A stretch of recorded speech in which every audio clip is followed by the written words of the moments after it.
Hey, ARESxGOD here, and it's time to talk about slime. Now, before I get into the episode, as you guys can probably tell, I sound very weird with a horse. My voice is kind of attacking me and going away this past few days, so that's why I sound so weird with voice cracking. Now, as for this episode, it was quite a lot of fun, honestly, with all of the shenanigans. Some very interesting foreshadowings about the future of the Tempest Federation and the world. So, let's get into it. Now, after the way last week's episode ended with Rimuru and his group going to talk with Gazel, we finally have the conversation, so to say, and I love Gazel, dude. He's probably one of the most honorable and respectable characters in the series, and the one that was the most important key to allow Rimuru and the Tempest Federation to reach to the point they are, prosper, get their independence, and have a lot of connections around the world. His endorsement of Rimuru when they had that duel testing their strengths and feeling each other out was very important, and he deserves the credit for it. Yes, Rimuru did a lot of the work, but without Gazel, you wouldn't have gotten so far. Now, during the conversation, there's some fun moments and some very interesting stuff. We also find out that Gazel pardoned Kaijin and all of the dwarves. They're free to come back in Dorgan, and he's also very happy that Vesta is finally able to find something to focus on. He still likes him despite of everything that happened. Vesta still feels guilty and doesn't want to face Gazel until he proves himself again. But I like that Vesta is on the right path now.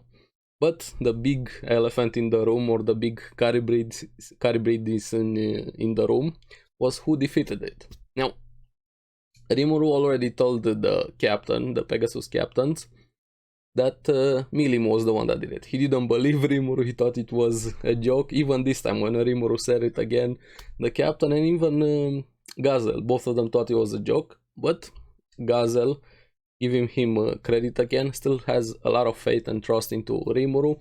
He believes him and admits that Milim was the one that defeated Caribidis. And I can't really pronounce that properly right now, I'm sorry about that.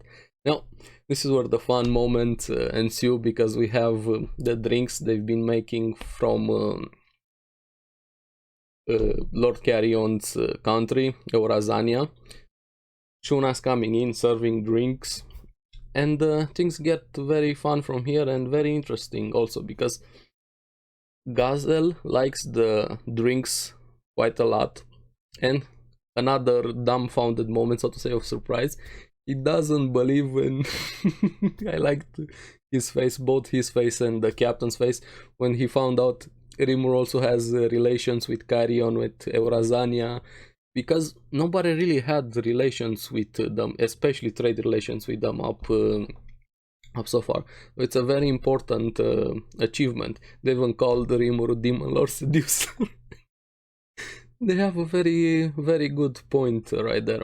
And thinking that if he achieved this, Tempest might be the new trade center of the world, so to say, the most important trade routes going through there.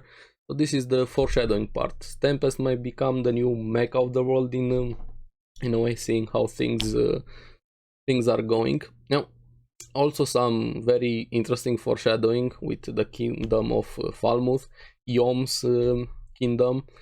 And they're also very important in trading, but there's also something more about them, because Gazel doesn't like the king, so that guy has done something. He's also very greedy, and they don't really connect with each other, so to say. So it's gonna be very interesting when we actually see him and what's gonna happen when Rimuru meets the king of Falmouth.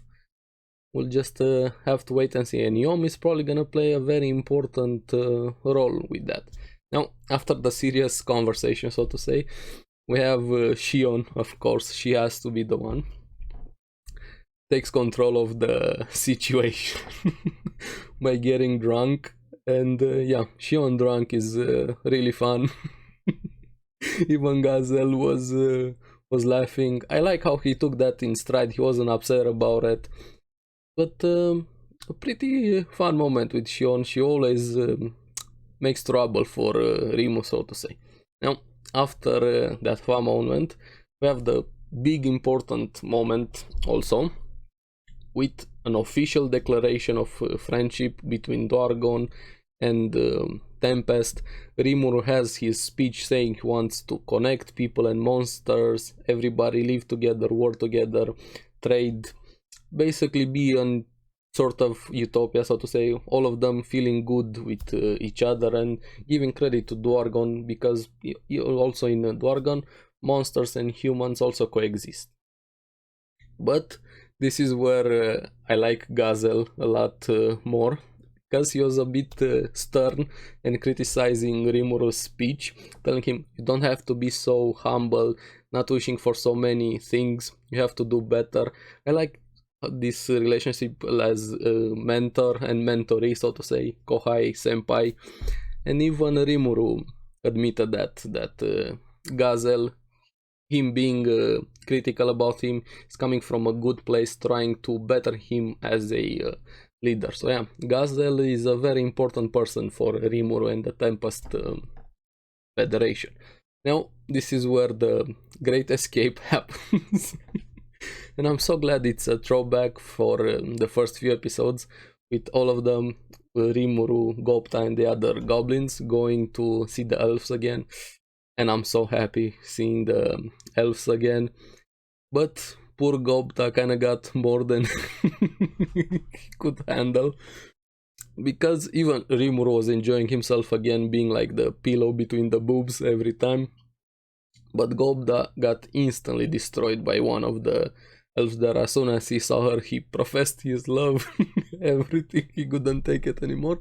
And I like her, she has a bit of a mean streak. Gopta even started doing tricks on a chair and she put a glass on him just to keep the glass up, telling him, if you fail, you're gonna have to pay with your body. And he just spewed blood everywhere, as is the cliche, of course.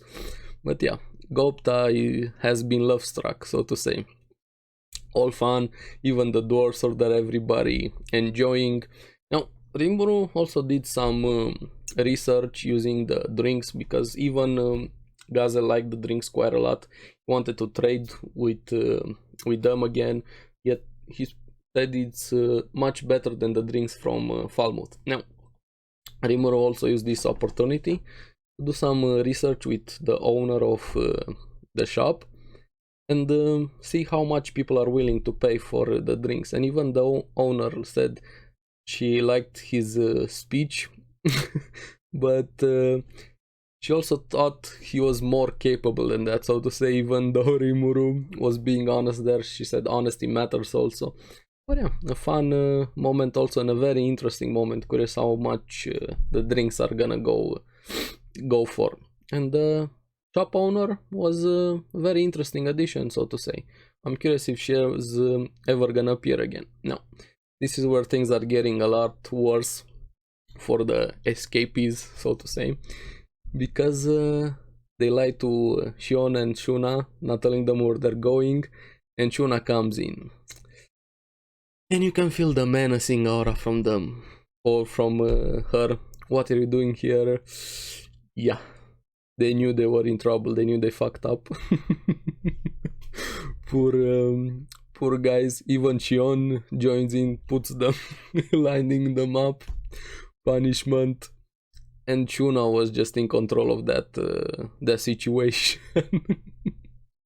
I like these moments quite a lot. One of the reasons, like I keep saying, I blink and the episode is over. As for the punishment for Rimuru, even though he tried apologizing, being humble again, reminding what Gazel told him, don't be so humble, he still got a punishment, having to live with Shion's cooking for a week. And it wasn't going lower than a week. Pretty harsh punishment if you know Shion's brewing, like I don't even think you can call it cooking. Now, this is where things are getting more interesting, because we have Yom being in Olmoth, I think, the kingdom. I'm sorry if I'm mispronouncing that. He meets Isaac, one of his friends, And Isaac has a sister. She wants to join their party with him having the reputation as the hero, and she's very capable, very powerful. She kind of destroyed Yom in a duel because he's not really good against magic. She made him almost throw up, and he admitted his loss.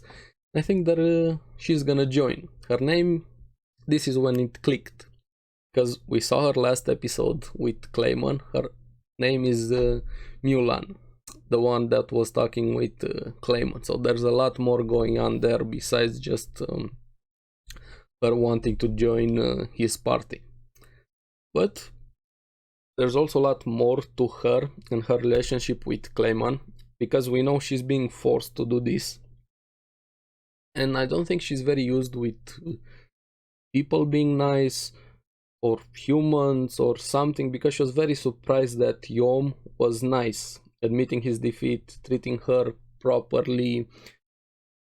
The surprised face she had when Yom extended his hand kind of puts a lot of questions about her, what happened to her, how she got connected with Clayman. So next episode, it's gonna be very interesting.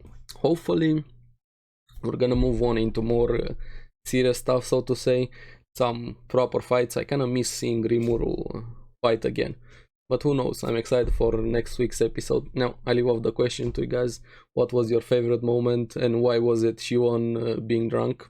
And am I ever gonna get my voice back? Who knows.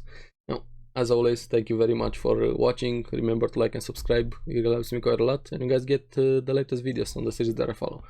I'll see you again on the next one. Hopefully much better voice, but probably, who knows.